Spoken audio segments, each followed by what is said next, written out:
Po të flasim për hapësirën, ne dim që hapësira është koncept gjeometrik. Dhe si koncept gjeometrik, hapësira nuk mund të ketë fund. Domethënë, tek grafiku që ne bëjmë në shkollë, numrat shkojnë pafundësisht dhe masin hapësirën që ajo ka dimensione numërisht të pafundme. Por në universin real, në natyrë, hapësira është e përzierë me kohën. Në univers është dhe koha, nuk është vetëm hapësira. Dhe kështu që kur hapësira bashkohet me kohën, krijohen disa vorbulla, disa përshtjellime, të cilave ne i themi lëndë apo energji. Dhe kur lënda bashkohet shumë, ne shohim që hapësira dhe koha, ose hapësirë koha, përthyet aq shumë sa mblidhet në vetvete dhe shkon në infinit. Shkon, domethënë, edhe shtrembrohet deri në infinit. Dhe kjo ndodh tek vrimat e zeza. Pra në horizontin e ngjarjes ndodh që hapësira kur vjen e takon horizontin e ngjarjes kërkon një kohë të pafundme për të arritur tek ky horizont i ngjarjes. Për ne që ndodhemi larg. Dhe ne e shohim që një objekt lëviz gjithmonë pafund derisa në infinit kohë i afrohet horizontit të ngjarjes.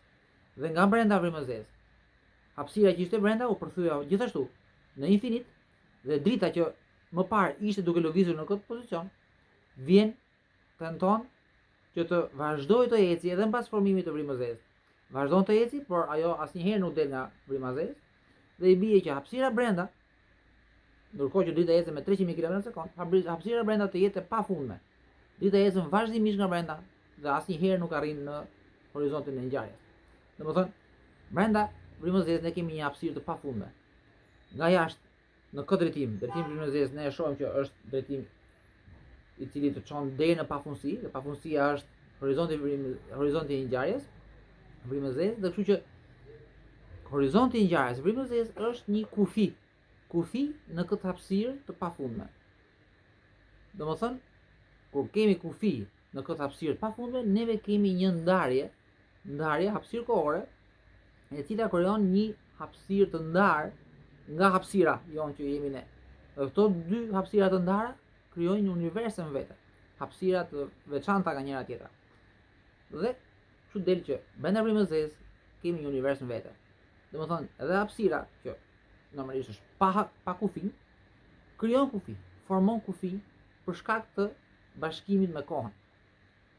Kur këto bashkime janë të vogla, domethënë këto përshtjellime të hapësirës dhe kohës nga bashkëveprimi i tyre janë të vogla, neve kemi lëndën, formohet lënda, formohet energjia, kurse kur kemi ekstreme bashkime shumë të mëdha, vorbulla shumë fuqishme, ne arrim deri në përthyrjen maksimale të mundshme derisa shkojmë në infinit.